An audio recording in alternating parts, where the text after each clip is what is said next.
Disclaimer, we'd like to note before the start of this interview that the opinions about to be expressed by the guest on tonight's Gettin Salty Experience podcast are that of the guest and do not directly or necessarily reflect the views of the host of the Gettin Salty Experience podcast.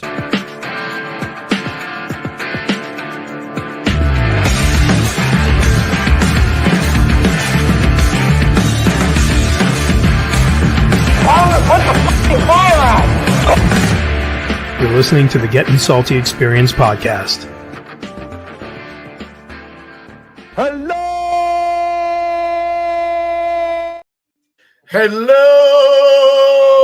Who did Paul Meyerberg, my buddy. Who did that? Was that Hulk Hogan? Who used to do that all the time? Yeah. Hulkster.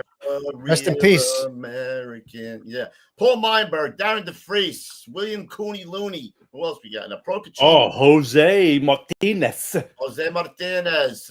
Gabe, non-member Fox is in there. Excellent. Lucas. Good stuff. Mr. Lucas. All you guys, welcome back to the Gettin Salty Yes. Experience podcast.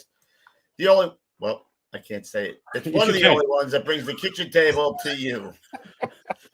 You did. You brought the kitchen table. I'm proud to have Kenny filling at the roofie, who's out on assignment, probably hitting golf balls somewhere. I don't know where he is, but Kenny's a great fill-in. I was just blowing smoke up Kenny's ass, telling how great he is. That's how we roll here. How he fits perfectly into this little. The firehouse kitchen table that we have here virtually, as you know. Yes. Much appreciated, gentlemen. Always love coming on. Thanks for having me. Yeah, and really quick shout out to Cameron, new member. Thank you, Cameron. Right in the very Appreciate it. beginning. Yes. We just posted some new stuff today. We just posted the line of duty segments that we're getting. Paul Meyerberg throwing in $9.99. Thank you, Paul. Paul, you the man. Thank you. Paul is the red is the best. That guy always comes in clutch, man. He's always throwing a few I shots. talk to him often on the phone. Love Paul. Love Thank him. you, Paul. And Sandy, his wife, Sandy. Anywho, I don't know where Ruffy is, but we're going to have a great show because we got not the number 2. We got the number 1 firefighter movie of all time on. Just found that out. Yeah. Used to be Backdraft. We pushed that to the side now, Ken. Yeah, that's Because sitting over here right now. This is real deal. Yeah. And besides, Greg White and the writer won't come on our show. So now Tom Putnam and Burn, and he's got a lot of other projects. We're gonna throw out all his projects, but man, I watched Burn again. I saw it a couple of years back. I was telling Kenny, and I don't know. I watched it was only appropriate. Yeah, I watched it again too, a little bit yesterday, day before. Twice between 2 days, just in this time, but phenomenal documentary. Yeah, he said, get your blood flowing again, man. Watching that. All those, but this is a good one for sure. Yeah. Got 100% on Rotten Tomatoes. It did. Yep. Oh, yep. 100% on Rotten Tomatoes. And won an award at the Tribeca Film Festival. Yes. Yeah. So we have an acclaimed film writer here, right? Writer, producer, director. On Gettin Salty. Not on those other podcasts, on the Gettin Salty Experience podcast. Not on this one. No. But you are. It's with the same. You're like a brother, a little brother. I call myself like the support podcast of the Get Salty guys. Yeah. Like a support motorcycle club. Yeah. Supports the 1%ers. I'm a support podcast that supports the goal. Getting Salty. All right. Awesome. Let's get the commercials out of the way so we can get Mr. Putnam in here. All right, we're gonna listen to Mr. Jersey Fire, and then we're gonna check out the new one from Vince. But let's go with New Jersey Fire first. All right. Established in 1930 and under the current ownership since 1987, the New Jersey Fire Equipment Company handles a complete line of fire department equipment and supplies. Headquartered in Greenbrook, the company operates full 3M Scott service facilities in Ridgefield Park and Toms River, staffed by 10 fully authorized Scott certified technicians with a fleet of 6 fully equipped service vans. All New Jersey Fire technicians and sales representatives are active or retired firefighters, officers or chief officers, career and volunteer. They understand the business and the importance of their work. New Jersey Fire has represented Scott since Earl Scott entered the SCBA business at the end of World War II. Among other leading manufacturers represented by New Jersey Fire are Globe and Firedex Turnout Gear, Mercedes Hose, Task Force Tips and Akron Brass, Hygenol, Firehooks, Arctic Compressors, MSA Carnes Helmets, ChemGuard Foam, Alkalite and Duo Safety Ladders, BA Face Shield Protectors, Truckman's Choice Saws, Grove's Gear Racks and Washer Dryers, Supervac Fans, RPI, Streamlight, and many others. A New Jersey incorporated and based company, sales and service are limited to the state of New Jersey. Find us now at www.njfe.com. That's www.njfe.com.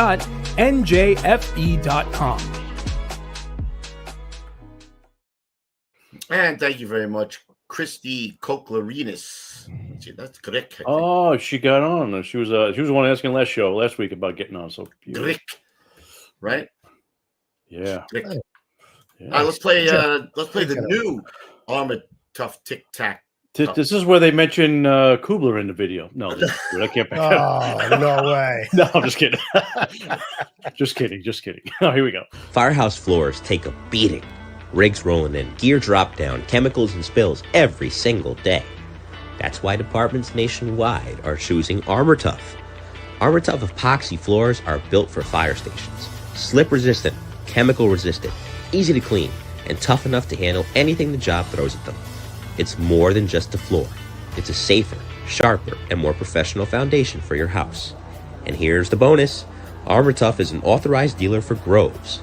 So if gear racks, PPE extractors, or dryers are what you're after, you'll find them here. Heavy discounts apply for Gettin' Salty listeners. So install an ArmorTough floor and get Groves products at dealer cost. ArmorTough, built for firefighters, built to last.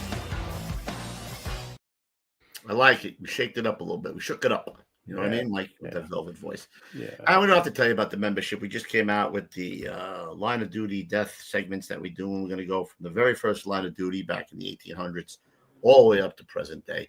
2 of them landed on the membership, I think yesterday or today. So check it out. Go over to our page and check out the membership. And now, Gondo, we got a drum roll. I think Oh, you know what? I'll work on. Let me make a note. I'm going to get a drum roll so we could do a drum roll for our intro. All right. I'll do a drum roll. Coming to the stage tonight, producer, director, Tom Putnam. Yeah. There he Nice is. guys. He's coming out shit hot. All smile. I love it. He's ready to go. I get to do this from the comfort of my own home. It's awesome. Yeah. Let's get patriotic first. All right. You ready? Here we go. Do it. I pledge allegiance to the flag of the United States of America and to the republic for which it stands, one nation, under God, indivisible, with liberty and justice for all.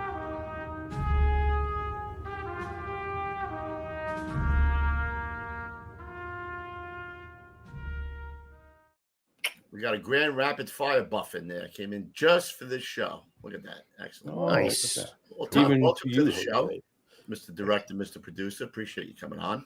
Thanks for having me. Writer. Don't forget writer. Oh, writer, producer, director. Everything. He wears several hats. He does. That's right. I'm very cheap. I do way too much myself. Anything else I'm leaving out? What was that? Nothing I'm leaving out, right? Writer, producer. You know what? Fun fact that we didn't talk about. I'm a What? licensed private investigator. Also. What? So Yeah. No, I'm I'm going to hit you up after the show. Hit you up You're not after the the guy that I don't follow anybody. anybody's current spouses. It never ends well. I thought maybe you've been the guy my ex-wife hired to follow me around and put a tape recorder in my car. Is that true? Very true. Can't back that up. Mm-hmm. Man. Sure I can. remember reading that on your webpage that you're a licensed investigator. Cool. Awesome. Wow. Has its moments. Kenny's for doing sure. some research, man. Hell yeah, man. Right. Hell yeah. Kenny knows the whole thing. Yeah. Hey, I became a fan in a matter of 3 days out of the amount of stuff that I've watched. You watched a lot of it. I said Yeah, to Kenny, good have stuff. you read any new chapters? Because I'm writing a book. Have you read any new chapters? No, I'm reading all about Putnam. I'll get back to you. All right. Yes, I love it. Yes. Nice. Let's go back to the early Putnam life. You're from, you said what, Oregon? Yeah, I grew up outside of Portland, Oregon. Right. Big family, small family, what? Just small family. I have a younger brother and my parents, and I ended up getting into filming things about the fire service because when I was in, how old are you when you're in kindergarten? 7, 8? No, 6, Coop 5. was, Yeah, five or Coop six was this year. 14. That's right. Depends on how many times you get held back. Our house burned down, and Oh, really? we lived like in an unincorporated area. I don't know if that's a term where you live. That's like Yeah. you're not part of the city service. So Right. they had to send the fire department from the other side of the county, so it took like an hour to get there. So the whole house burned down. By that time, you had nothing left. Yeah. So so from that, I was always kind of like, what is this all about? And so you had an itch for the fire service before you had an itch for writing and producing. I think, well, it was like a huge thing that had happened in my life, and then I went into the film business, and then in about 2009, I read a newspaper story about a Detroit firefighter named Walter Harris, who died in the collapse of an abandoned building. I'd always been really curious about the fire service since I was a kid from what happened, and just like the more I read about it, the less I kind of understood, like, why are these guys in abandoned buildings, and why are they fighting fires there, and why didn't this guy's transponder work? And that was kind of the genesis of like what ended up being like 12 years of filming off and on with the Detroit Fire Department. Wow. To kind of answer that question. Wow. Had you filmed anything or written anything before that? Yeah, I'd made quite a few movies, but and some TV shows, but I'd never done anything with the fire service, and it was an experience. It was went to Detroit, raised a little money to do what's called in like the entertainment business a proof of concept. You make like a little 5 or 10 minute piece to see if there's a story there, and the big question everybody had was, well, yeah, go to Detroit, see if there's enough fires to have it be compelling, and be like, see if there's enough fires. We checked. There was 1 or 2 million. Yeah, checked into the hotel, looked out the window. There was an entire I think it ended up being like a heating oil factory was on fire. Didn't even unpack. Never unpacked that whole week, and I think we went to 10 structure fires in like 3 shifts. Wow. And we're just like, yeah, there's a story here, and they see a little fire. Yeah, a little bit. A little. Yeah. And then found some companies to sponsor it, did a Kickstarter, just put the video we made up online with a little donate now button, and like $5, $10, $50 donations, just made a whole movie that way, which I don't recommend, but it worked out well in this case. How long does it take from concept to actually filming? You have to go through, I guess, the red tape of the city and all this other shit, and funding and. Yeah, it took about a year to convince the city, and then about another year to raise enough money to start filming, and then was just raising money while I was filming the whole time. So now about a year of filming, and then another year of editing. It's probably 4 years all in. And then when Burn came out, all these TV networks were like, oh, this is awesome. We should do a TV show about it. And kept having these sort of development deals like with CNN and TNT in different places. So kept filming with the fire department because I wanted to keep following the guys from the first movie, and ended up filming with them for another 10 years. And then during the pandemic, put out a follow-up called Burn X, where you a lot of those guys, or maybe guys who had a couple of lines in the first movie. Right. I'd been filming them for years, and they had whole stories. So it was a way to kind of expand that world. And did you move to Detroit at that point, or you were just going back and forth? Going back and forth. Would go for a couple of weeks, come back to LA for a couple of weeks, because we had 3 editors and a bunch of assistants in LA. So it was a lot. It was a lot. Did you have any trouble with firemen not wanting you in the firehouse, not wanting you filming? There could be some old school guys that'd be like, we don't want anybody in here. Keep these guys out. You know what I mean? Oh yeah. So Engine 50, which at the time was the busiest firehouse in Detroit, one of the busiest in the country. The city, we thought we were going somewhere else, in the day of the first day of shooting. So go to Engine 50. We showed up. They hadn't told any of the guys we were coming. And so the communication in the firehouse and the fire service is always fantastic. Yeah, exactly. So explained what we were doing, and the guy said, go wait out in the bay, and we're going to have a meeting and talk about if we want to do this. And I mean, they never met us before, and all of the guys but one said yes. And the guy who said no, I filmed around him for 10 years. So he never changed his mind the whole time? Nope. And he had one frame of the movie. Wow. Yeah. So did he say what his reason is? I know what it was. I bet he watches it though. Yeah. I mean, I get it. Like, a camera crew following you around all day. You still have to get mind your P's and Q's a look little bit. at this face. Of course I do. Yeah. Oh, And those ended up being the guys that are like the center of both movies, and a bunch of other. Was there anything that you caught on film that they were like, yeah, maybe you shouldn't use that? Yeah, but I'm gonna tell you what that was. Yeah, it wasn't anything serious. Like, just that happens around the firehouse sometimes. I gotta say, the guys were really, really. I mean, if you've seen the movie, they're incredibly open and honest, Right. and that's that if people like that movie, that's due to them. I mean, I heard you not. When you How watch could it that, not? it's very Greatest- influential. If you'll say, you can draws you in if you're a true. Everybody keeps. Right. If you're a true firefighter, I was reading something at this thing. Yes. Yeah, It sure. shows Like so many different facets of the job too. What's going on, the funny shit that's going on, the serious stuff. Yeah. The guys helping each other. It just gets the whole. Yeah. Encapsulated the whole fire service. Yeah. Yeah. It really does. The money that the city doesn't have to pay the guys always worried about getting laid off. The rigs that can't get fixed. All these vacant buildings that they want them to just burn. But these guys are like, people still live in them. People are squatting. We got to go in there and make sure there's nobody in there first. Yeah, the second movie gets into it a little more, but the other thing is, they do the interior attack. And part of it is they get so many structure fires a night. They've got to go in and put them out quickly because they can't hang at one structure fire for 4 to 5 hours. Right. It just wasn't the manpower. Yeah, we had a fire truck catch on fire. We were in it. It was nuts. Like, I think we destroyed 3 rental cars, a war zone. Yeah.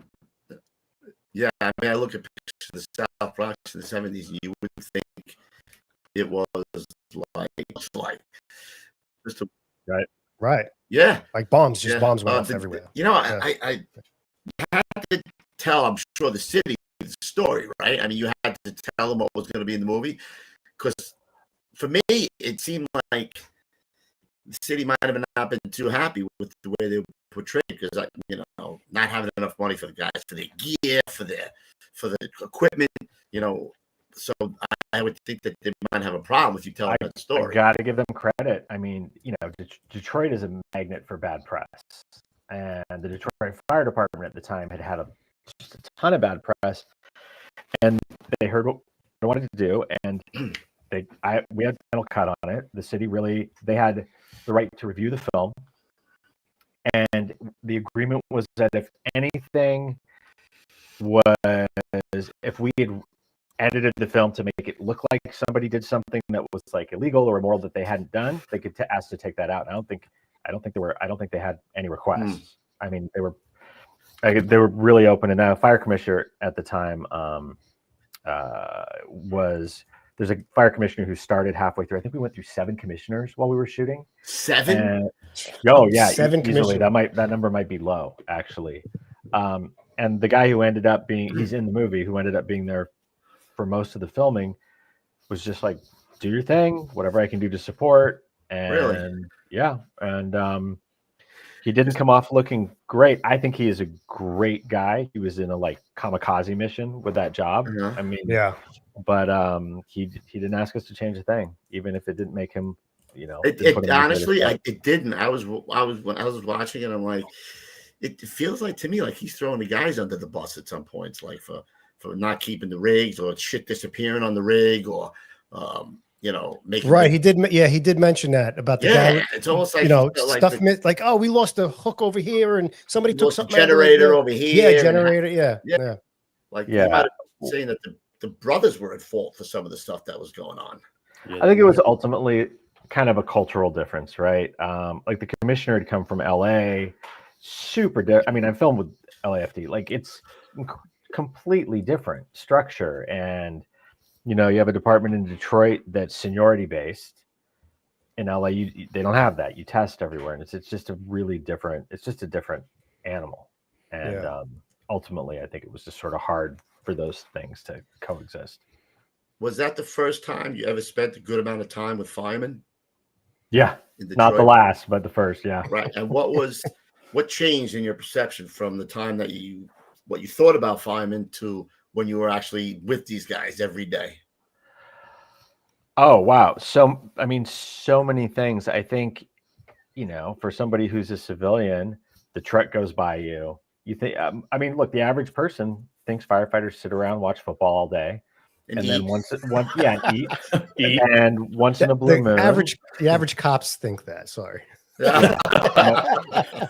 Yeah. And I mean, although, boy, I've been to a lot of fires where there's like 4 guys fighting the fire and 20 cops on the sidewalk watching them. So, True fact. Yeah, I didn't understand, I think, how physical the job was, how dangerous the job was. I mean, especially in a place like Detroit, where when we filmed, they weren't doing medical calls. It was just, I mean, we're going to box alarms like all day and all night. Yeah.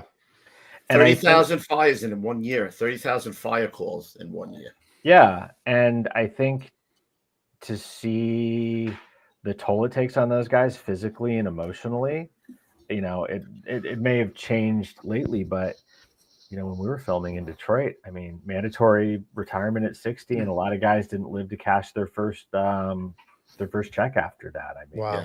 Super high cancer rates. Everybody had terrible arthritis, tons of broken bones, and that's starting to change. I feel like in the fire service in general. Yeah, I think Detroit's come a long way from actually what you filmed to what it is today, from what I understand. I mean, if you guys can elaborate that on a little bit more. Yeah, they're doing medical calls now, which is a whole other thing, right? And I mean, Detroit's slowly but surely been changing a lot. I think we ended up there at its very lowest point. They had the bankruptcy, largest municipal bankruptcy in U.S. history, and but that's a city where if people were still there through that, they loved the city, and it was really inspiring to watch people fight and figure out how to rebuild it and figure out how to create something that wasn't what it was going to be, but it was something new and different that everybody could be proud of. Because before that, you had the car companies, and it was a flourishing, great community, right? Yeah. Detroit. Yeah. And then Motown. Motown, the cars, and two-thirds of the population left, right? I mean, they just left their house vacant. They just left a lot of their shit. And I guess it just slowly went downhill from there, right? When did that start? Like 2010, 9, around there? Oh, no, decades. I mean, decades in the 70s, so they went through the 80s. same war years as us with the 70s. You're talking like the 70s, 80s, and it just theirs never got better. It just kept declining. Well, it's a city that's built on a single family home footprint for the large part. So it's like huge sprawl. And by the time I got there in 2009, you would have like 4 square blocks that used to be houses, and there'd be one house left, and the city is required to provide services for that. So you can imagine how hard that is, and Detroit has a history of redlining and things. So when they ask people like, hey, do you want to leave your house and move somewhere else? I get it. They don't want to nobody wants to do that. Right. So it was just so massive for the shrinking tax base, but I think they've done an amazing job starting to bring businesses back and, try to shore that up. How long did it take you to get all the footage that you need? How long were you riding with them? I don't remember if you said that, what you said. A little over a year, 13 months, and filmed about 1,000 hours of footage. Which 1,000 hours to an hour and 26 minutes. Yeah. 26 minutes. I have the gray hair to prove it. Yeah, I bet. Was there I don't know, was there a defining moment or something that still resonates with you, or just that you still keep with you till today? Oh, there's so many. You have a favorite one? No one's ever asked me that. Yeah, it was Dave Parnell, he was literally one of the first 3 people we met. I told you when we got to Engine 50 and nobody knew we were there. He was the guy on shift that we met. You have one sentence comes out of his mouth and you're like, all right, this guy's in the movie. You mean like I wish my mind can forget what my eyes have seen? Like that? Yeah, I have a whole photo album somewhere of like tattoos firefighters have sent with that Really? Oh wow! Ink, Wow. Yeah, but that's I mean, that made it around for a while. That first. Sorry, Right. I didn't mean to cut you off there. I feel like he was the guy that, you know, when you go travel around with the film and stuff, everybody was like, that's the guy we want in our firehouse. That's The Rock. For me, like the big moment was his retirement. And then the bell goes off and they got to go to another fire. Yeah. And just the look on his face of, come on. And As I'm watching that, Yeah. I'm saying to myself, now, did they just ring the bell so they could do that? Or was that really, did the alarms go off and he had to really go? I was wondering if you guys set that up or if, oh yeah, the fire's in the movie. It's we had to play it earlier though, so the movie would end with him. right. Yeah. And it was his last fire. So at the end of the fire, all the guys took their photos with him. And That's great, man. I mean, you don't have to wait long for the bell to go off in Detroit if you're No, I saw that, man. I kind of took that differently when I took it both ways. I thought him kind of saying, "This is my last run," or "This is my last run," and is kind of setting in. Like he decided both sides. He wants to actually go on the run at the same time. He doesn't want to go on the run, kind of thing. Yeah. Sure. 100%. I mean, he's a legend. He's still legendary. Yeah. You know, FBI. That guy knew in their district. He knew where every vacant house was, where every fire hydrant was.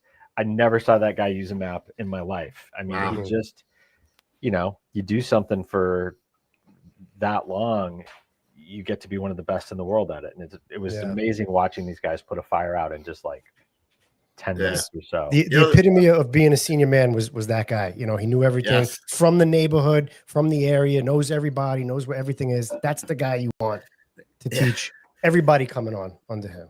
That's the guy. Oh, 100%. And it's been fun now that like there are guys whose kids we filmed in the first movie who are firefighters now, or Dave Miller, who was a younger guy in Burn, is now a senior guy at Engine 50. And it's cool to work on something that long where you really feel like you're a part of people's lives and you go to funerals and weddings and really, really get to know people. I mean, life is short and you don't get a chance to do that too many times. You know? Do you still speak to those guys?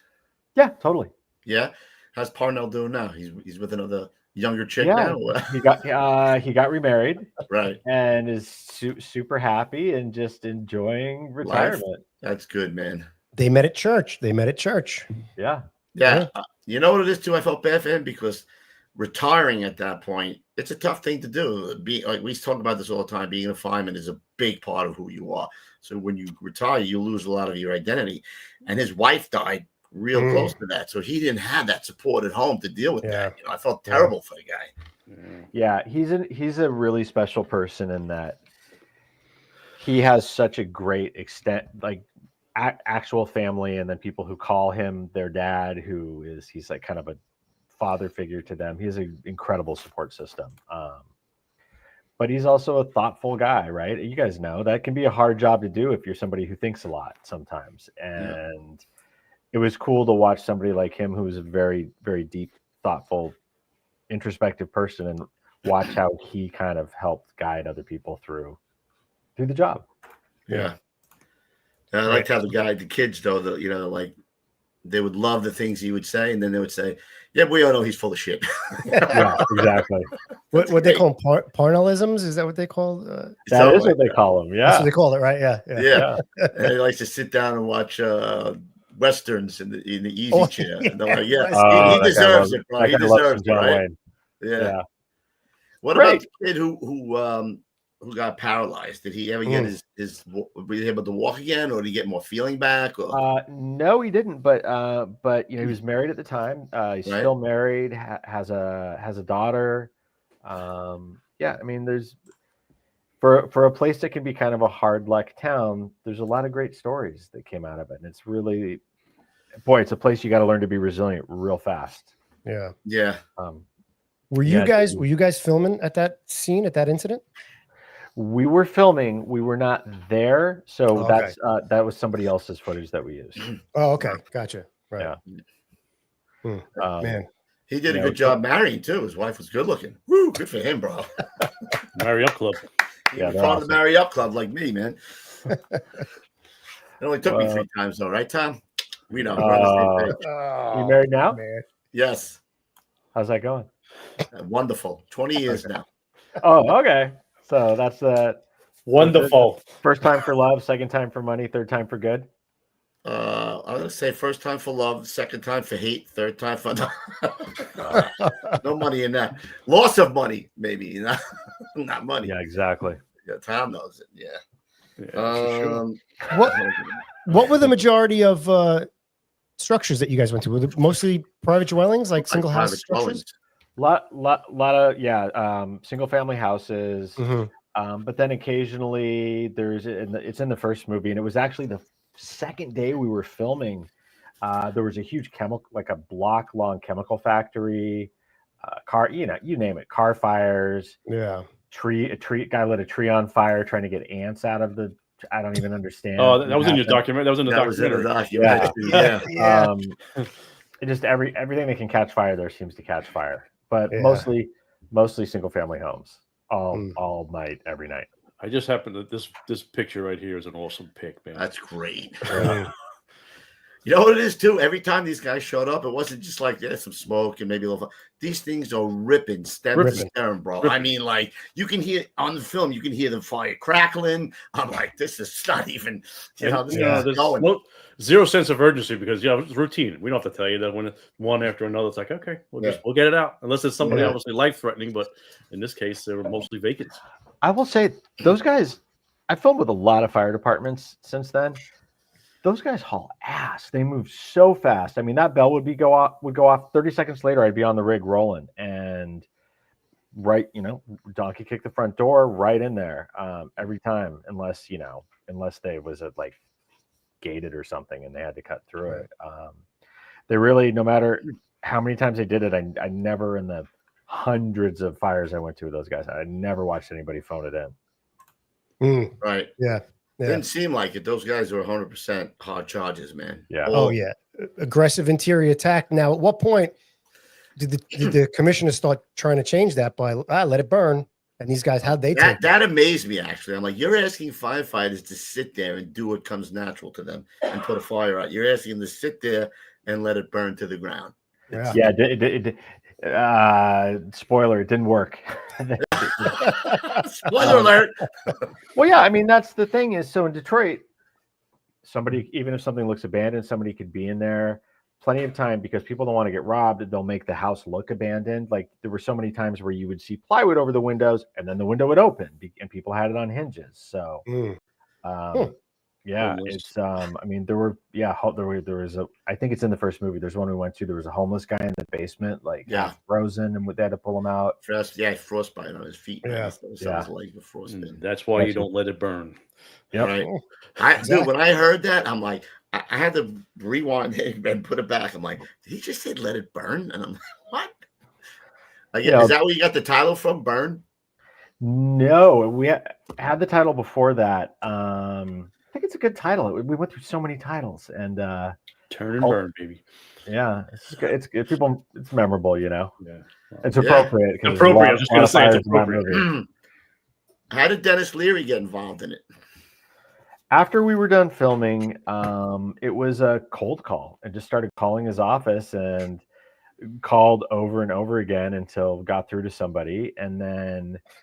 His producing partner at the time, a guy named Jim Serpico, who did Rescue Me with him, great guy, kind of fell in love with the movie and showed it to Dennis, and he fell in love with it. And they came on board during editing and were really those like angels that you want to help kind of see the film through. It's really, he's got big Chicago family, right? In the fire service, Leary? Boston. Oh, isn't it from Boston? That's what I meant. Boston. Yeah, Worcester. Yeah. One of the family members were killed in. Yeah, his cousin. Yeah. Right. Yeah. Wow. So it doesn't hurt to get him on board, man. Was he watching like, this is fucking great. I fucking love it. I will say he's a fun guy to go to a party with for sure. I bet, man. Yeah. Firefighters, they're always putting up a front, and he walks in and the 50 firefighters, and they're just like they totally fangirl. Yeah. Can I go have a smoke with Dennis Leary? Super great. I mean, great. Exactly. Really, all of a sudden, everybody smokes now. Everybody's outside. Exactly. Hey, Dennis, what a light! The awesome guy who did a huge amount to like help get the film out and spread the word. Sweet. Nice. And he was, I guess he loved the film, right? He loves firefighting films, man. He does. He's a really good guy. I mean, if you know his deal, I'm still all the time. He has his foundation, and he's always doing what he can. Right. Hey, thanks, Matt. I appreciate the. I get the award for the best impression of Dennis Leary. Nice. It was pretty good. Yeah. How much? Like I was telling you in the pre-show, man, when it caught me off guard. I've seen it before too. It caught me off guard when they came and they smushed the cream pie, right in the guy's face. I was laughing out loud in the gym, bro. People looking at me like, how much of that did you see? A lot of pranks, like, yeah.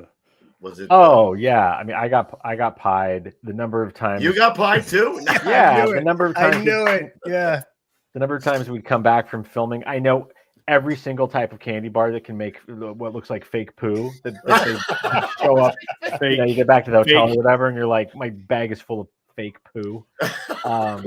The brothers are pretty ingenious, though, right? I mean, they come up. Yeah. Oh man. I definitely every time I go in or out of a firehouse, I still always look up to make sure there's nobody with a bucket of water. Yes. Nice. Yes. They should never take that away from anybody. No. Always got to look up. I don't know if you can still do that anymore. You allowed to bucket people anymore? Just don't record it. Yeah. But I mean, you gotta, it's such a hard job, right? You gotta let the steam off somewhere. Yeah, I have that written down here. That's what the guy said. We gotta blow off the steam, so we do pranks to each other, man. We gotta laugh. It's pretty hard. How do we deal with that gruesome shit, man? You gotta. It's a little game. It's how we process all that. I'm gonna give you my quick funniest bucket story ever. All right. So there was a guy in the firehouse. He was a probie, right? But he walked with a swagger, and he was a probie, and the guys were on him like from day one. So of course they tell him, I forget the kid's name. The pole hole was where the phone was. Outside phone. He goes in there, and they douche him with a bucket, and he comes out and he slips and he breaks his ankle. Right. So no. Stupid. They call EMS to the firehouse, right? And they put him on the gurney and they're wheeling them out. And there's 3 guys on the roof and they bucket him while he's on the stretcher.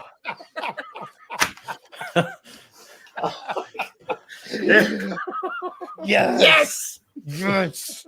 Yeah. Man, that is.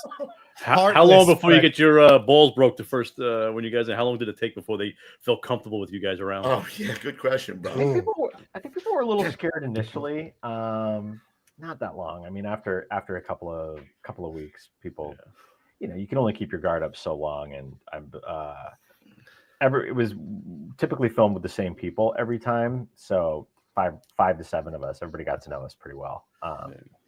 And then the fake poo started, and the pies and the water. Did you like one of the brothers? Did you cook any meals for the guys? Dude, I can't outcook a firefighter. Are you kidding me? No, I'm just saying. Sometimes they just say, "All right, you got the meal tonight. Let's see go what the other way. One meal. What was the best meal that they made you? Yeah. Oh yeah. You go ahead and tell me chicken palm.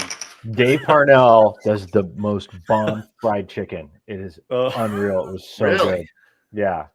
Nice. I can do without eating pizza again. Yeah, a lot of chili. Right. Dave's fried chicken is a good one. Nice. It's so funny because I'm watching the documentary and the tones are going off and you guys are getting up. And it's got to be the same in any busy firehouse. All these guys get up and they put napkins or towels, something over their plate to walk out. They don't want anything falling on it or covering it. Yeah. We had covers you put on it. We had covers. We'd put them on. It's just like, it made me think like, oh man, they do it there like that too. We do it. No matter where you go. Yeah, the plastic covers you put over it. That's the cover of napkin, something they were covering their food. I love it. Now, have you gone to other cities and been able to see, like, no matter where you go, we're all the same? Like, it's the same guy in a different place. Yeah, dozens and dozens. Some of the terminology might be different. Some firehouses are nicer than others. Right. But the guys are all the same, right? Yeah.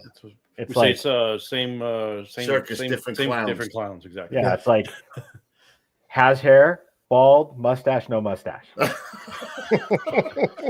Wow. You can't forget the muscular. You can't forget the muscular guys. Exactly. That's funny. Man. Yeah, that was a cool thing.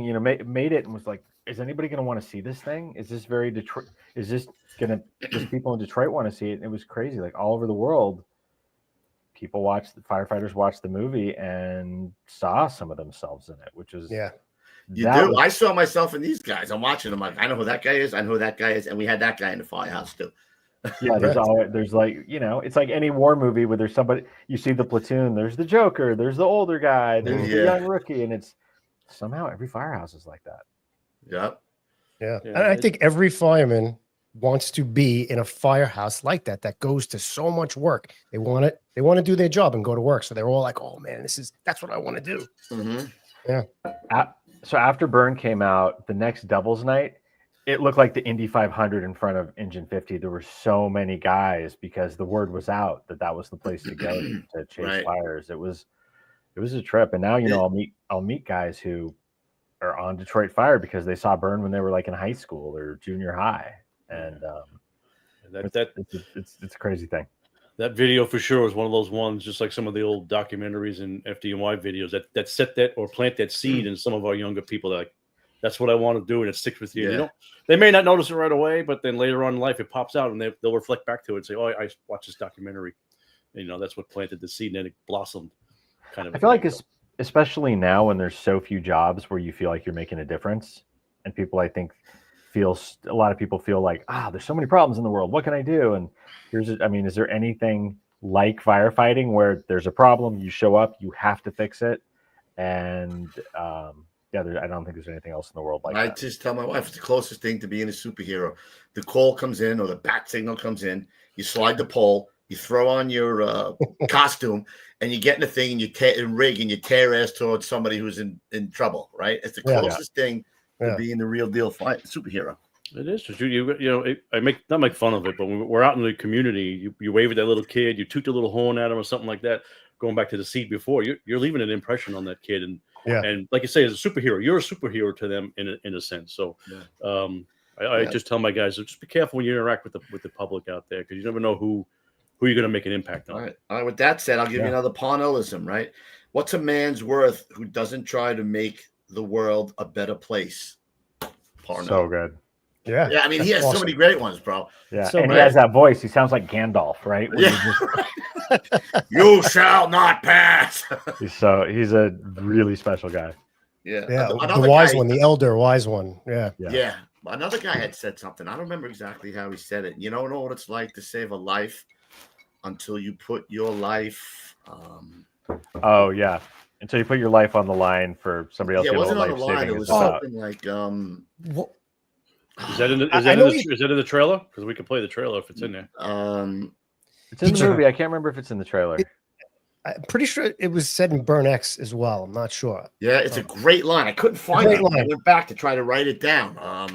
I just remember hearing it. But wasn't there a guy that was in Burn that you filmed him, and then he wound up getting collared for manslaughter? Did he kill somebody? Yeah, it's a really messed up story. It was at a bar, and there's a girl, and this other guy pulled out a gun and shot him. And then he shot the guy in self-defense, but the guy who was a Detroit firefighter shot the guy in self-defense, and then he ended up going to prison because they were fighting, and he went back to his car and got his gun because he was worried something was going to happen. And I guess I don't fully understand, but I guess like if you have the opportunity to leave, you don't leave. You become the aggressor. If you go get the gun, you're now the aggressor. Therefore, you get charged. Yeah, but I mean, walking away. Good thing he had a gun. Yeah, but if he hadn't done that, he'd be dead. So yeah, you touched on that a little bit. I was like, holy shit, I can't believe that happened. Yeah, his son's a Detroit firefighter now. Really? Oh wow. Yeah. Is he out yet, or is he still in prison? He's out. Okay. Yeah, I think initially the city wasn't even going to prosecute it, but then I don't know what happened. I don't know the details of it. Now the commissioner who's on Burn X, because that was a few years ago still, his son is on the job. The commissioner was a cop, right? Yeah. And then his son got on the fire department. So that's he's got skin in the game, as he said, to make that job better and make the city better. Yeah. Yeah. I mean, there's a lot of guys. I mean, that's a job that, fathers and grandfathers did. It's not a lot of those jobs left in the world too. So it's pretty cool. Like Dave Miller, who's still at Engine 50, that's where his dad ran. Yeah. Is that the guy whose dad died? Yeah. Of cancer? Right. And that showed me too that the brothers are all the same, because he said every time you look out the window, the guys would be there doing something for him or his mother or something like right, that. He'd always come over. And that's how the guys are everywhere you go, man. I definitely did not. I did not know that before I went into this. People say family a lot, but it really is a family. Yep. So I give credit actually to the wives wives and husbands who have to share their spouse with another family. Basically, you're really sharing your spouse with another family. Yeah, and Burnex, that was a real conscious decision to get into some of the lives of the wives because I got to know a lot of them really well, and that's hard. It reminds me. The only thing I can think of is like the beginning of The Right Stuff, where you have the test pilots and the wives are like, "All right, is he going to come back?" That's a tough gig. Yeah. So Stephen Longo wrote, "Until you put your life up for collateral." Collateral. That was the word I was looking for. You don't know what life saving is about. Thank you, Stephen. Yeah, thank you, Stephen. Yeah. Awesome. Thank you. I should know that. Sorry, I've had to see these movies so many times. Okay, we're not going to hold it against you by any means. No, I can't believe you didn't remember that. I'm just kidding. What? I wanted to touch on a little bit on that TAC unit. Like, I know that that little girl died, right? Because they pulled up. Yeah. Why wouldn't they let them pump off that rig? It blows my mind how they would not let them pump off. Blew my mind. Yeah, I don't. That was. That's a rig that's meant for fighting. You guys might know this, but if other people don't, that's for fighting fires in parking structures because it's really low. It can get in, and that's basically like a small electrical fire. Like a brush truck, really, for some people. Yeah. I don't. You know, most jobs you make a bad call, and but the Chiefs were complaining about it. The Chiefs were saying, "Are we allowed to pump on it? Can we pump on it?" They were asking the Chiefs. They're like, "Nope, still have to stick to just taking guys around. That's it." And then that little girl died. It was crazy. I don't know. I don't think anybody quite knows the details there, but sometimes the wrong thing happens. Yeah. Yeah. They were just saying not even anybody's fault necessarily. It's just it's all judgment calls all day long. And they were saying that's just used as a transport vehicle. Like a manpower transport. Yeah. Like they're browning out companies and sending guys all over the city, and companies aren't covering their neighborhoods. But this thing here can pump water, at least initially, to get something on a fire, and they wouldn't let them do it. Yeah. I don't know how the guys fought back and didn't when they were the only unit on scene. You're the first unit that arrives, and you have some capability. How do you not do something? I mean, before making that, I had no idea that you could crack open a fire hydrant and there might not be water in it. That was wild to me. That's something too. Yeah, that happens. The stem breaks it. Let's play the. You want to hit it up? Yeah, man. Let's do it because I'm all revved up here, bro. What are you doing? They're talking about fire again, All right, so here we go.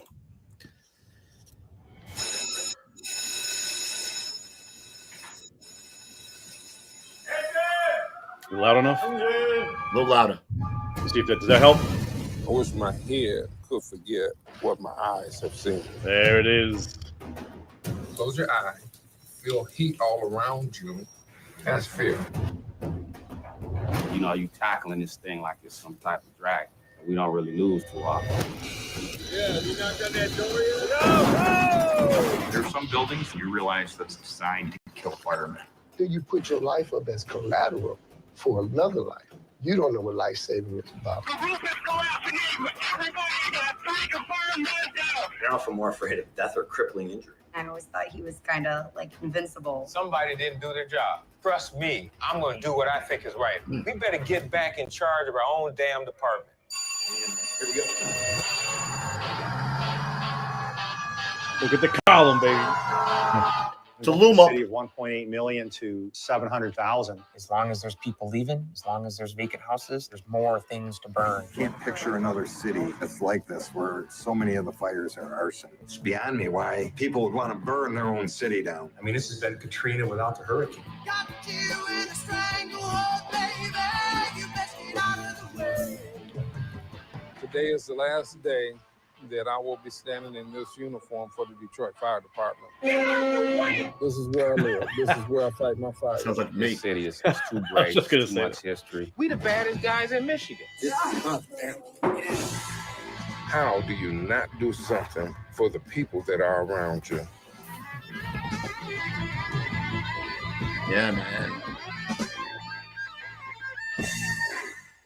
Get the blood. The music was Oh, good. Too, such a man. good I like trailer. the Chills, man. Gives you chills. Yeah, bro. Rocking that Ted Nugent there. It was perfect. Perfectly placed in that, man. That was great. All right, let's talk about Tom Putnam's new projects that the brothers can go see, or we can all turn out Soon. for and give back to you, bro, because you've given us the Burn documentary, which is now replaced something else. I don't want to say what it replaced, but it's the greatest firefighter film of all time. Right, Tom? I mean, you said I'm not going to argue that. I think so. Greatest firefighter film of all time. I don't know if Backdraft got 100% on Rotten Tomatoes. Telling you. I don't know. Nah. So what do you got cooking now? Talk to me, Tom. Just finished a movie called Into the Unknown, where we spent a year embedded with 5 teams of paramedics around the country.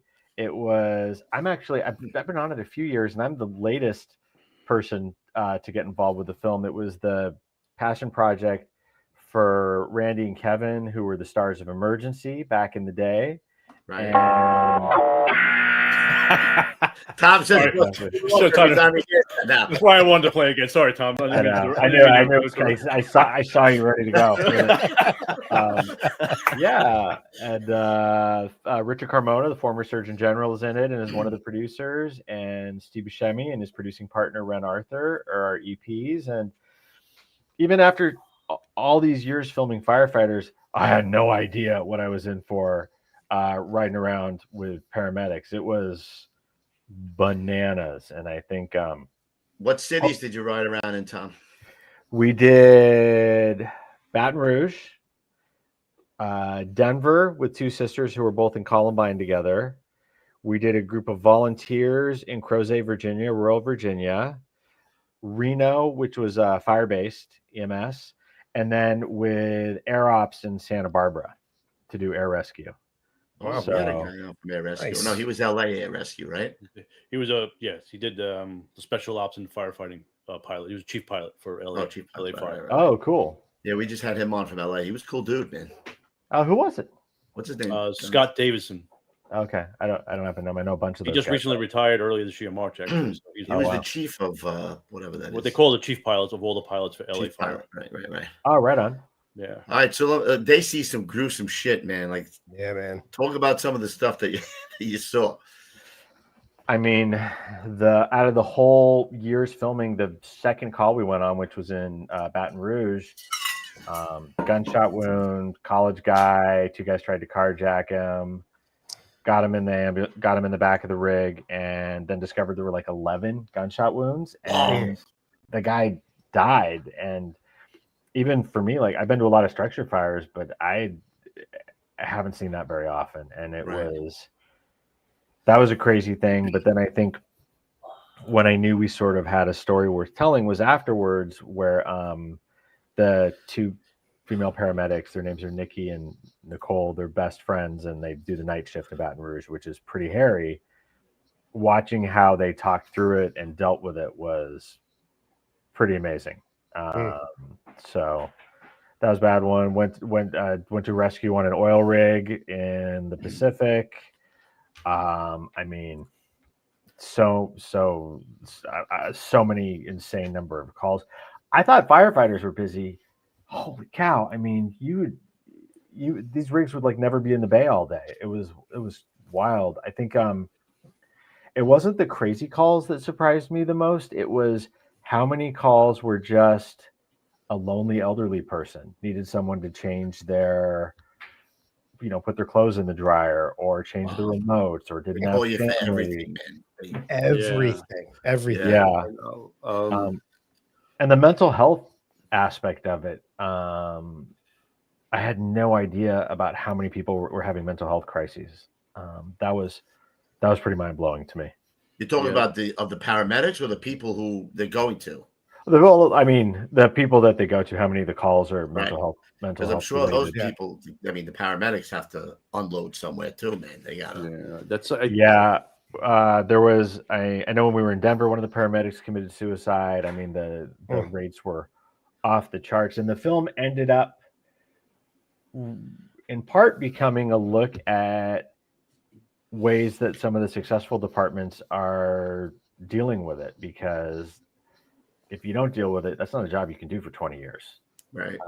So that was really interesting. And I think the two sisters in Denver who were in Columbine together were really incredible in terms of talking about that and how they dealt with trauma and the control. And now, one of them has kids that go to that same school. Wow. And how do Really? you do that? Oh yeah. The school's still there. We filmed there. They didn't change much. They got rid of the library, but it's still called Columbine. It's all, it's mostly the same because they said, why should we tear it down and let those guys win? We want to come back to our school. Yeah. Yeah. Are you still filming, or you have? You're wrapping it up? It's totally done. Should be out early next year. Don't have a date just yet. It's called Into the Unknown.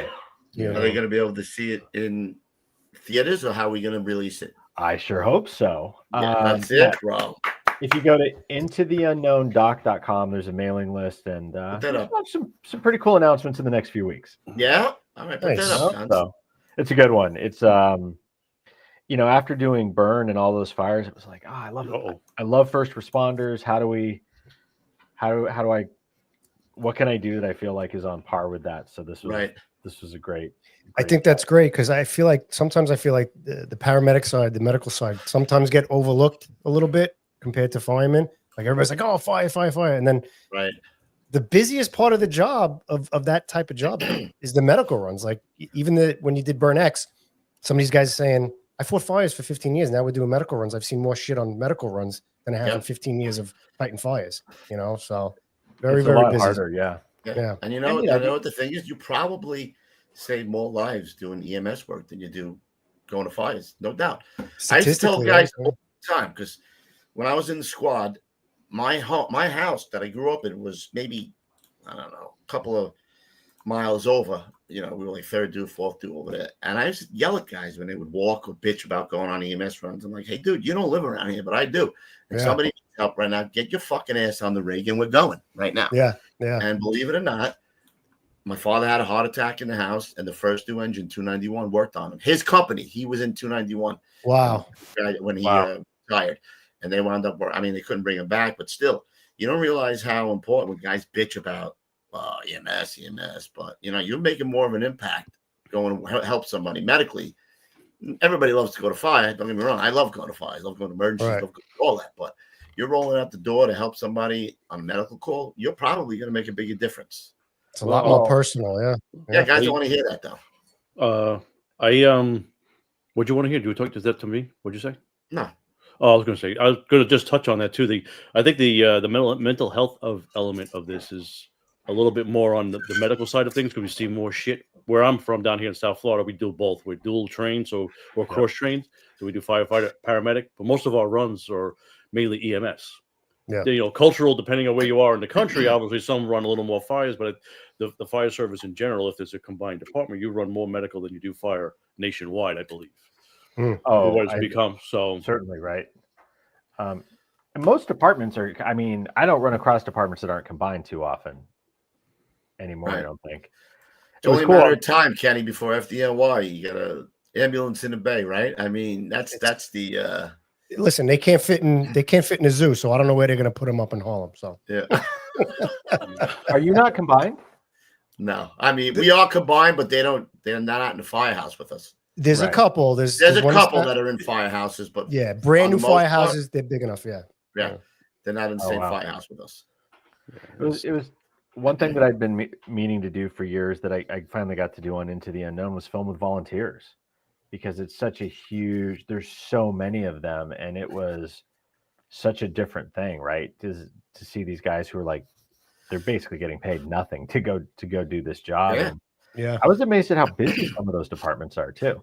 There are some really busy volley departments. Until I started doing this show, I didn't realize how many guys were volleys and what a big impact. Most of the country is volleys, right? I would say a large majority of the country. Yeah, the majority of the country is volunteer. I put that a couple of weeks ago. I forgot what it was, but overwhelming majority are volunteer companies. Yeah. So these guys are getting up, having dinner. Their pager goes off, leave dinner table with their wives and kids, and they're running out and helping somebody. So I actually gained a great amount of respect for volleys once I started this show, and to see how much they put in. I had no idea how much they put into their communities, for free. Pretty much. Yeah. And those are guys that, you talked about your house being near the firehouse. Those are guys that chances are they're going to know the people that they're showing up to, which that seems very different to me than what I saw in Detroit, where it was rare that we'd show up and somebody would know somebody. According to what I just looked up here, 676,000 volleys. Yeah, volleys. Wow, how many That's paid? a lot. It's over 1 million total firefighters across the country, and So it's the majority of 600,000 of them, almost 700,000 are volunteer. Wow, yeah, it's about that's 2/3. a lot. Yeah, that is a lot for sure. Yeah, Into the Unknown. That sounds great. I can't wait till it comes out. You don't have a release date though. Not yet. So what happens is you finish them, and then you kind of send them to film festivals and to build word of mouth. And then right now it's like out with all the sort of streamers and broadcasters to see if somebody's. So we're gonna have to have you on again right before the release date, bro. For sure. All right, I would love it. You've won some awards at some film festivals though. Right, Some we of your saw a stuff, few. right? There was a few of He's a them. in there. modest guy. So why don't you tell him, Kenny? Why don't you? Because Why don't you go ahead? He knows it all. So I don't think this one won anything, but this is the one that because I'm kind of a Bigfoot fan. I'm going to let you guys in on a little secret. You're a what? Say that again. A little bit of a Sasquatch Bigfoot fan. Okay. And now you're from Oregon. I know is that like a big deal over there? Yeah. So you did a thing called Broadcast 23, which was awesome. I recommend you got to put it up. It's on. You can see it on YouTube. On YouTube, Broadcast 23. Yeah. It's a very short movie. Like what? How you long? want to tell us about it? Seven minutes. It's short and memorable. I don't even remember how I got Fox, like 20th Century Fox or whatever. Yeah. I got them to pay for a short film, and we shot it in like 35 millimeter with stuntmen and all this stuff. And then they saw it and we're like, "What did you do?" But I got it like the Sundance Film Festival, played all these places. It's good. I did another one that's a super famous Bigfoot movie called The Dark Divide. I was going to bring that up too. Yeah, totally different. Oh, completely. But I mean, Bigfoot. How? Like we've seen Bigfoot. We're talking about. Give me the Bigfoot. That's a huge bitch. Broadcast 23. I can't tell you anything about it. You just have to watch 7 minutes, 5 minutes, 5 minutes. But what about the other one? So The Dark Divide is this movie. It took me 10 years to get it made. It's based on a nonfiction book written by a guy named Robert Michael Pyle, who's America's foremost nature writer. You know what the Audubon Field Guide is? Like to birds. He wrote he wrote the book on butterflies. He's like the world expert on U.S. butterflies. And he got a Guggenheim, which is like a big grant to spend a month trekking through. It's called The Dark Divide. It's the Gifford Pinchot National Forest in southern Washington. And he had all these Bigfoot encounters. And here's this like Yale trained, super famous biologist who's like trying to understand what's happening. Is Bigfoot a real thing? Saw a Bigfoot or that's what he said. So spent like 10 years trying to get the movie made. David Cross plays him in the movie. Deborah Messing's in it. David Keckner from like. Because I'm gonna go watch it right as I go to bed. What's the name of this? The Dark Divide. The Dark Divide. How did I not see that on your what do you call it? It's profile. It only won Indie Film of the Year. That's true. Yeah, it was. It was. I did my homework, Coops. Kenny's on it, man. Kenny, you're on it, bro. You're making him uncomfortable. He can't sit still in the chair. You're making him uncomfortable. I'd love to see another guy doing homework, bro. There's two people in Broadcast 23 that you'll recognize, right? Yeah. I don't know. Can I mention them? Yeah, of course. Yeah. So the first one is Stephanie Courtney, who is Flo from Progressive, and then which blew my mind, Danny fucking Bonaducci. Bonaducci. Danny Bonaducci from the Broadcast 23. Is Danny Bonaducci? No, he's not. It's not Danny Bonaducci. That would be hilarious. I love that idea, though. It looks just like him. Dude, how high were you when you watched this? I watched it the other day. I don't smoke. I don't do nothing. Traveling along. The guy that was singing. The guy that was recording that looked just like fucking Danny Bonaducci. You know what? That's crazy. He does look just like him. Is he dead? It's not him. What was it called again? Broadcast. Broadcast 23. Yeah. I don't see it. Broadcast 23. I was so excited that I thought that was him, and I caught that. But I guess I completely glossed over. I completely glossed over how you're a Bigfoot guy. I don't know what. Bro, the Bigfoot Research Organization, Finding Bigfoot. You never watched that? years ago. Yeah. I know the BFRO. So guy. you're a Bigfoot do? believer, is what you're saying. I've never seen one. I'm not saying you saw one. I'm saying that you're a Bigfoot believer. I'm saying anything could be possible. Anything could be possible, right? I can grow hair back on my head too. That's possible. But then the Dark Divide was really, really good too. It was like this guy, I don't want to give it away, but I'm watching that tonight. The Dark He went Divide. through some tough stuff, and then he did this trek, and it was pretty wild. You Pretty sure good. he wasn't eating any of the wild mushrooms while he was out there? Or No, Bob's pretty straight laced. There are some lessons in it though. So that movie we actually filmed in all the real locations where that actually happened when he wrote the book. So we were just out with David Cross in his underpants and lava tunnels and putting him out in like freezing cold water. Did you see any Sasquatches? I did not. I did see mountain lion, which was so much bigger than I would have thought, and a couple of bears, which I don't recommend. I'm out. No good. Oh, I got back in the car real fast. Lions and tigers and bears. Yeah. Both great, very entertaining movies. So I recommend them both. Yeah, really, really cool. Look at this one. You ready? Yeah, Kenny's I'm nerding out hard right now. Totally, and I ain't ashamed about it. Whatever. Nice. I didn't know you're a Bigfoot guy. Yeah, man. We used to laugh at that. Funny Bigfoot joke. putting porn mix up. Never Google those two things together. Believe me. Yeah, something might come up that. A lot will, believe me. Really? Broadcast 23 would probably come up actually. Yeah, that's what I was gonna say. I didn't want to give it away. Dark Divide's on my show tonight, bro. Nice. Watch it right in But bed. I also got to watch, which was really, really moving, was Red, White, Black, and Blue. Yeah, man. Yeah. That's a Dude, Kenny, you can fill in for Lou. Dude, you can fill in for Gonzo. You fill in for Gonzo next time. I can't do it. Yeah. But that one's about two World War II veterans that went back to. They talked about when Japan invaded Alaska. The island of Attu it's called. And these two guys went back and they talked about all that. It was really. They had all this footage. Yeah, you guys had all this. Tom, how many films have you made, Tom? 15 features. 15 films. Wow. A lot. Yeah. That's a really good one for war. Anybody who's like a war buff. What do you got in the horizon coming down the pike? What do you like? You have a copy of it. And you're like, this is gonna be something. I mean, besides my book, what do you have? Just produced a movie in Kentucky, a biker movie called Born to Lose, with Dylan Arnold, who's in like all the Halloween movies, and Maddie Matheson, who's on The Bear. And then just directed a horror movie called Dumb Ghost. That should be out next year. You go from firefighters to EMTs to Bigfoot to horror movies. Yeah, I got a lot of interest. I don't like to do the same thing over wow, there. he's got a broad spectrum. Yeah, that's great. Like to keep busy. So we're gonna do a little 7-minute video on the Getting Salty experience. I don't know. I'm just throwing that out there. Exactly. The Getting Salty experience. How about this? How about Bigfoot, hide and seek champion of the world? Nice. I've seen that. That's a T-shirt I see sometimes. So you're gonna come on when you're ready to release the other film. I love it. I can get some cool people to join me too. Well, you're cool. Thanks. Cooler than me. I will try.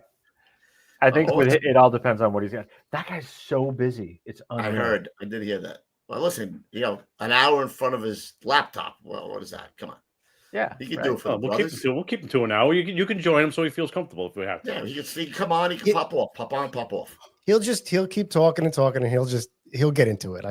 I guarantee it. Well, he's a fireman at heart. How could he? Yeah, you know what? Get Adam Sandler and him on there together. They're bosom buddies, and they'll be right at home. Do you talk to these guys on a regular? I mean, do you talk to like Leary on a semi-regular basis, or no? No, these guys are busy. Do you have his number in your phone? I'm asking for a friend. I'm asking for a friend. I probably do. See, I have a lot of people's numbers in my phone. You got mine like this. That don't mean shit, right? Oh, that's true. Who the fuck is this guy? Right after the show, Tom's gonna delete my number. Boop. Who is this guy? What? I try not to bother people unless I have something important. I hear what you're saying, man. I feel the same we way. got the horror movie coming up. We got the EMT movie coming up. I'm gonna watch The Dark Divide tonight.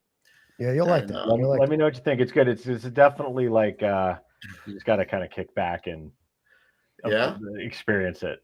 Should I take a gummy before I do it? Well, that's up to you. That probably wouldn't be the worst thing. The gummies and a couple of whole thing of vodka here might be. What, Tom? What? I had a question for you. What was some of your film inspirations growing up? Like, what got you into making movies and writing and stuff like that? I'm curious. It's weird. So I grew up in a really strict Pentecostal Christian household. So we weren't really allowed to watch too many movies growing up. The only things we were allowed to watch on Sunday after church, we were allowed to watch Westerns or war movies. They'll like noon on your local station. So I saw a lot of John Wayne movies. Davey and Goliath. John Wayne. Exactly. I know that one real well. Hey, Davey. Hey, Davey. Hey, Davey. There's a really dirty version of that. Have you ever seen that one? No. I want to say the Mr. Bill guy made it. I've heard about it. Yeah. Of course. So a lot of John Wayne movies growing up. Really? Yeah. I see a lot of movies, but I think it's more just, documentaries. It's more about real life experiences and just getting out. And where did you go to school to learn film? USC, University of Southern California. Yes. Yeah. #1 film school, right? Yeah. Them and NYU kind of go back and forth, Yeah. I believe. Yeah, so I have a degree in film and journalism from there. So Did you see my documentary? What's yours? Here it comes. What's yours? After Parkland. I see it back there. What's the story there? That's my daughter was involved in the Douglas High School shooting. Her boyfriend was killed. Oh my God! Wow. I had to respond there that day. So we did a little story here. We did it on this show a couple of years ago. But yeah, that's the we did the whole documentary route like you obviously when you got to go promote the Tribeca Film Festival and all that good stuff. So. But yeah, it was they're just throwing it out there. A little plug for myself now. Wow. I thought you were laying down a joke. I know you're going to get serious. Yeah, I know. No, because they saw it behind me, so it's okay. That's a lot right now. I mean, I've been seeing different Parkland parents with what happened in Minneapolis. I saw a couple on the news today. Yeah. He actually, that's him. That's my daughter's boyfriend's dad, the change the ref guy. He's been all over the place. He's the most vocal about it since the shooting. Wow. I hate to not be busy, so I have a production company in Western Kentucky and Paducah in Kentucky. I've been doing this project and filming. I just filmed with the principal of the middle school there, which was the America's first mass school shooting. It was 6 months before Columbine. It's what the Columbine guys saw initially, and it's such a crazy thing to see how much that affects the community. And it seems like people either come together or like pull apart from it. Yeah, that's why actually there's one thing that I liked about our documentary. It wasn't your typical, not like any of yours, but some of the documentaries they cover all the carnage. With these, they followed us around kind of like you. They were in my house. It was a whole big thing, but you got to see the effects of what it did on the family, brought people together. Oh, wow. You focus more on the family aspect of the tragedy, or after the tragedy kind of thing, than focusing on the tragedy itself. They did a good job of blending the two together. Which is like the people that do this. I don't want to give them press. I don't want to make movie stars out of these people. That's not my jam. That's going next on my list. Wow. Okay. Wow. What's that? What's going next on your list? After Parkland. Yeah. Oh, get out of here. Wow. Yeah. Well, where can I see it? Where now you? They have it. Where can I see it? Well, they've had it on Amazon for a little while. You may have to Google it to see where it pops up now. Okay. It's ABC was the producing company that did it, so I don't know what kind of access you may have access to that stuff. I don't know. Oh wow. Just a little company called ABC. Yeah. Yeah.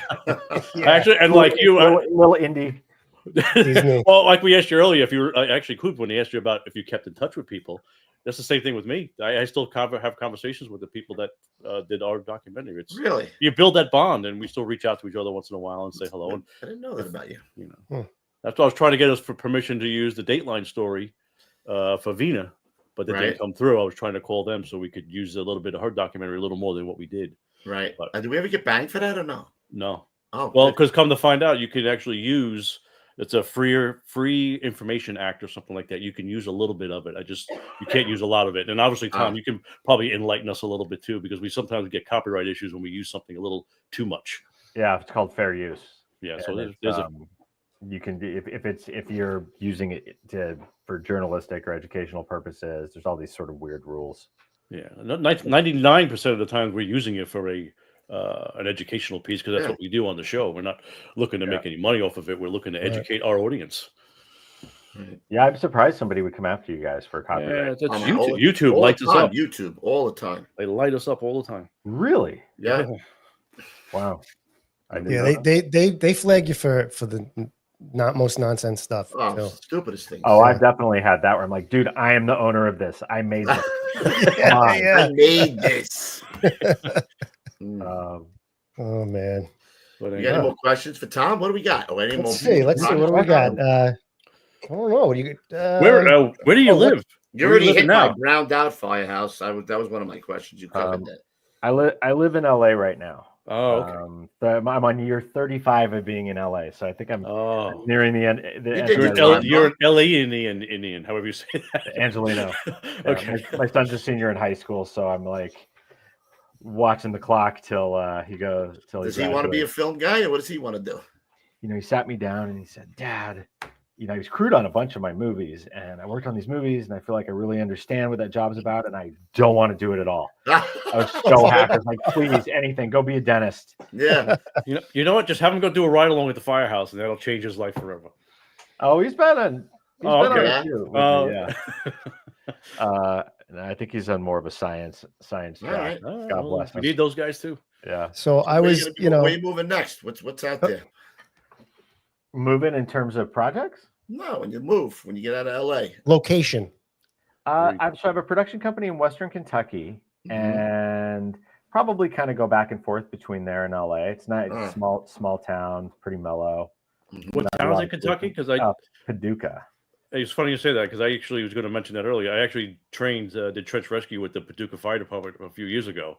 Really? A couple out there, yeah. Because that's the point. I teach them special ops stuff, and we came out there. So when you said Paducah earlier, I forgot to touch on it. I'm like, I was out there training the fire department. I know all those guys. I was at FDIC with them last year. It's funny when you get to New York. You were at FDIC. We're at FDIC every year. I gotta come say hi to you guys next time. Yeah, we'll go out to dinner. Louis loves when we take people out to dinner. Oh yeah.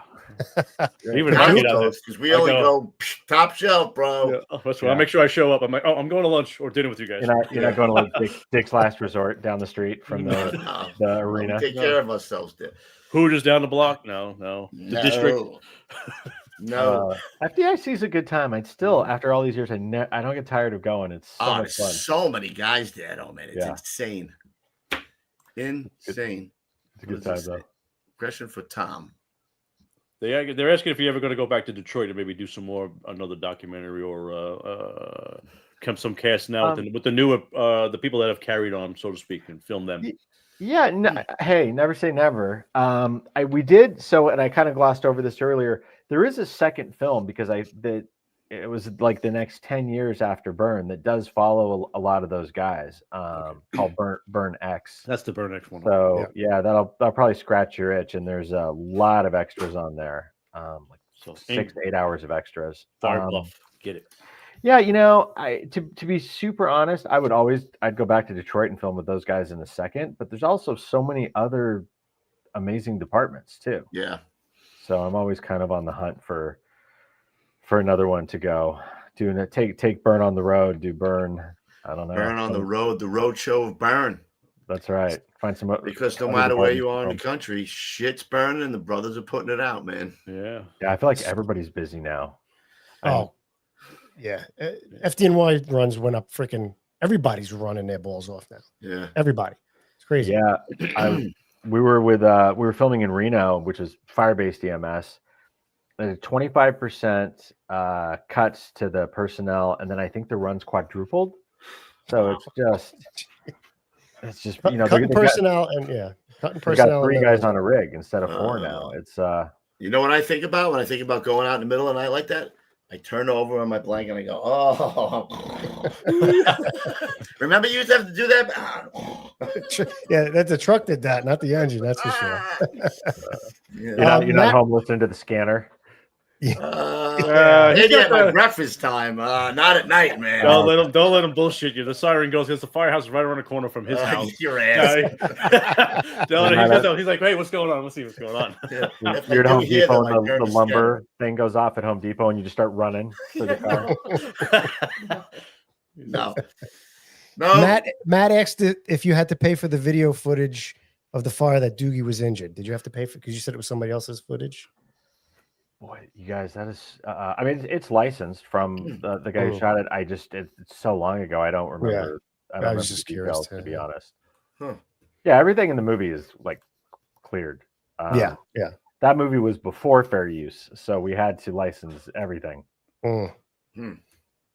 So now, one of your biggest award short films was Tom Hits His Head. Is that right? Yeah, that's a good one. That's how did you make that? Was that one of your? That's one of your firsts, right? Yeah, it's back there a ways. Yeah, it got shortlisted for an Oscar. It's a good one. Did you see that one, Kenny? I of course I watched it. I was like, all right, it's like 10 minutes and 15 minutes or whatever. It was a quick watch. It was good. It draws you in. He's going through all this stuff, and then like what inspired you to do that one? We just found Tom's new fangirl. I love it. I love it. I want to talk to Kenny every morning before I start my day. So excited. I told you, man. I do my homework. I do my research. See that, bro. Yeah, that one. I had an accident. I hit my head. I actually had such a. I hit it hard enough that I'm to this day permanently colorblind from it, and just part of my recovery process was I had a couple, like 3 guys I worked with, come to my house and let's make a little movie about this, thinking nobody would see it. And I think it might not be a record anymore, but at the time it set a record. It played like 200 film festivals, shortlisted for an Oscar, played in Cannes and all these places. And then I had to stand up and do Q&As 100 times at different film festivals with people asking me about my friggin' head. Shit. Those Q&As for me when I did them, they were rough because of the raw emotions. But man, at least you have something comical to go with. But wait, I found Kenny this one was a lot easier than yours for sure. Yeah, I found Kenny D's song. It's coming up here in just a second. What is it?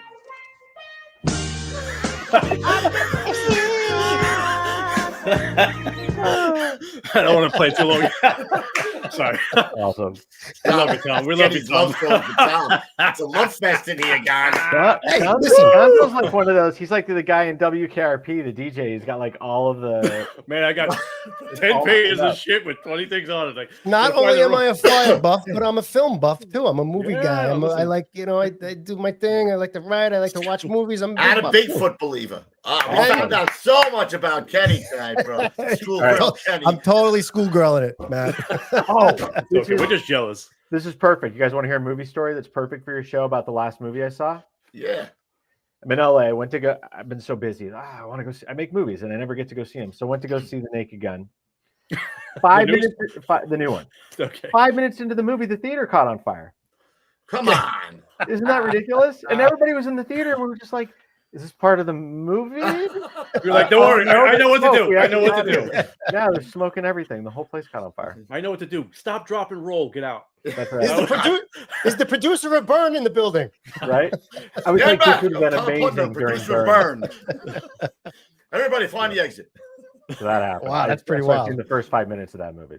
Oh, how appropriate. I heard that's probably all you need to watch anyway. Oh, really? I don't know. I don't know how the reviews. You didn't finish it? Film buff. How could you? No, you didn't film. Oh, but you didn't go back and. How long ago was this fire? This was 2 weeks ago. Oh, okay.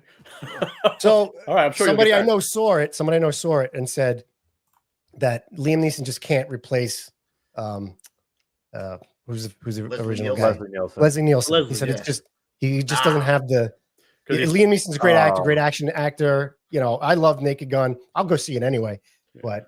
I have a unique set of skills. You're talking about you wait for HBO, bro. I will find You're not gonna go out and I will kill you. I love man. I don't know who you are. I don't know what you want. I'm a If it's sucker money. for just like a silly movie. I can tell you I Now don't. you're a want voice guy too, Kenny. Yeah. Voice guy, Bigfoot guy, film guy. I mean, holy shit. Somebody said, somebody in the chat was asking if I could do Ted Nugent. I can't do Ted Nugent. I don't know. Sorry. No. You got a good Trump? No, not really. I don't do political comedy. What do you do? Give me your best guy. Karen. Karen. I don't know. It usually just comes to me when maybe we're talking Tom about it. needs something for a role. He needs a guy who sounds like you. Hey, Tom, just hit me up. I wrote a screenplay. I do some acting. I do some whatever. He's got it all. Here we go. He's laying it all out. I see now. Christy said her son said Naked Gun was hilarious. All right, then there you I go. heard it was So funny too. you know, Yeah, it looks funny. maybe but Kenny's the minister of misinformation. I don't know. I'm just gonna, The first 5 minutes that I saw were pretty good. Yeah. All right. I didn't see it yet. Funny show. Hilarious. All right. Tom, anything else you want to throw out there? Dude, we covered it all. Kenny's gonna ask me about how my prom was. He already knows who you took to the prom. So He's going to ask you to take it to your high school reunion when that comes up. That's right. Oh, you know what? It's Saturday. Oh, look at that. Oh. Kenny, let's go. We're going to Portland. All right. I'll be out there. Don't worry. How many years, Tom? Boy, I think we covered it all. With any other questions? How many years is your reunion? What's that? Your High school reunion, How many years? 1990s. What is that? 35 years. I graduated in 91. My 40th is coming up. 40. Can you 91, imagine 40 91. years out of high school? What? 91 with me. 91. I graduated in 91. Oh, Yeah. wow. I'm older than Me too. I'm older old than men two here. out of the three of you. There's always like some reason I can't go. I got to go one of these days. I got to go while I still have my hair. You got to go and what you'll go. It's Tom. It's Tom, the director. Oh, Look, Tom. Look what Tom turned out to be, a director. Look at the Ah, producer. Nobody cares. Nobody cares. Nobody gives a shit, man. That's a Sonny Black. Nobody cares. Oh, no. Sonny Nobody- Red. Nobody cares. I feel like No, I'm that's within cool. 20 pounds of my high school weight, so I'm like doing pretty It's good. Sonny, but Oh, yeah, bro. You got to Sonny, see the you know, best. Sonny. from the Bronx Tale. Bronx Tale. Nobody cares. That's a Kid. good movie. Yeah, see. That's a great movie. Yeah. Gonzo, quick. We got to play the You got a health and safety? health and All safety. right. Stand by 1 second. Here we go. The First Responders Center for Excellence is a not-for-profit organization dedicated to protecting the lives and livelihoods of first responders. Their education and research initiatives aim to bring greater awareness and understanding to the challenges to the health, safety, and well-being of firefighters, EMS personnel, and other first responders, too. They are an affiliate of the National Fallen Firefighter Foundation. I'm going to give you two tonight because I'm feeling generous, Gun. So the first one is annual medicals save firefighter lives. Make an appointment today. No lying, bro. Second one is this should be just common sense. Wash your hands after you return from a fire or EMS alarm before eating. This will reduce the ingestion of contaminants. Yeah. That's like a no-brainer. Come on, you're gonna wash your hands. All the guys who walk out of the bathroom will wash their hands. I call them out every time. I see that. I saw it the other day, and I was like, "Oh, this guy didn't wash his hands." Yeah, oh, man. I shout him out. That's terrible. Tom, You got to tell grown men to wash their hands. that's disgusting, right? I mean, come on. I'm like, yo, fecal fingers. Put some soap on that thing, will you already? Yeah. Thanks for coming on, Tom. It was. Thanks for having me. It was a blast. Yeah, man. I hope it Yeah, wasn't man. boring for you. I hope we lived up to our How could it be boring for him? His number one fan was on the show. That's right. This was salty and it was an experience. salt and experience. Well, let us know. I'll keep in touch with you when the next one drops. We'll have you on. Maybe you bring somebody from the movie, and Amazing. Maybe one of the sisters or something. That'd be whatever you wanna great. do. And we'll tell the story of the EMS. Yeah. Kenny, Yes. fanboy, thank you for coming on tonight. Thank you for Oh, doing man. your research and your homework. You're so well prepared, brother. Every time, brother. I really appreciate you having me on. As always, I'm honored and humbled that you guys, And if you don't think know, of me. Kenny's got his own podcast called The Kitchen Table. I see him all the time. I'm always watching his shit. Kitchen Table. Gons, as always, great job. The hair looks wonderful. I'm trying. Yeah, look at that. I'm a little jealous. And that's But, it. What? I have a quick little tip. Actually, What? in Tom, it's a little bit of a tip for you operators out there. Oh. Myself drove Coobs drove, with the exception of Tom, he drives his vehicle. But for us that drive fire trucks or have driven fire trucks, if somebody was just killed in Kentucky for a rolled over tanker, or I believe they call them tenders. It's pretty common with those trucks. So just try to control the adrenaline dump. You know, I know it's very hard for us to do. Right. I just see them a lot, and I know I'm not trying to be the pot calling the kettle black. I used to be an aggressive driver, right? But this gentleman unfortunately was killed rolling it. Those tankers they're not an emergency to get there. So people drive those things as I think they're a first due truck. They have to get in the mindset of driving those trucks, getting them there safely, and not rushing to be there like a first due rig. End of story. Just be a little cautious when you're out drive there. it like you stole it, bro. Yeah, basically. So it's unashamed by Brian. What's his name? Brian Hyatt from the Marion County, Kentucky Fire Department. All right, brothers. Be safe. Be safe out there. What do we got next week, Cons? You don't have anybody on the schedule as of yet.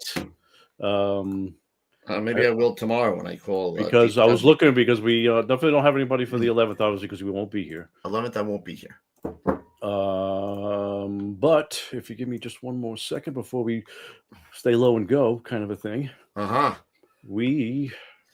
nobody next week. We got to. I'll find somebody. Tom. Wonderful coming on. Excellent. Don't hang up. Don't click out because we go back to the pre-show after this. We go back to bullshit. Oh, got it. Say goodbye. Kenny can glaze you a little more before we go. And be like, get your napkin. Have a beloved lady back there. All right, through the screen is a talent. Let me tell you. Oh man, the internet's amazing. It's amazing. All right, ladies and gentlemen of the chat, thanks for joining us tonight. We'll see you next week, where we'll definitely have a guest. Maybe not as fun as Tom. Maybe not as world-renowned producer like Tom. Somebody's coughing in the back, Tom. Is everybody all right over there? Yeah, I think. I don't know. We'll find out. I may have to call EMT. All right, guys. Until next week, stay low and go. All right, guys. Go ahead. What do you got, Kenny? You go. Light it up. Remember, it must be true if you heard it at the kitchen table. I love that. I love that. Go ahead, guys. Here we go. I don't always watch podcasts, but when I do, I prefer getting salty. Stay salty, my friend. Good for you. All right, guys. Have a good night.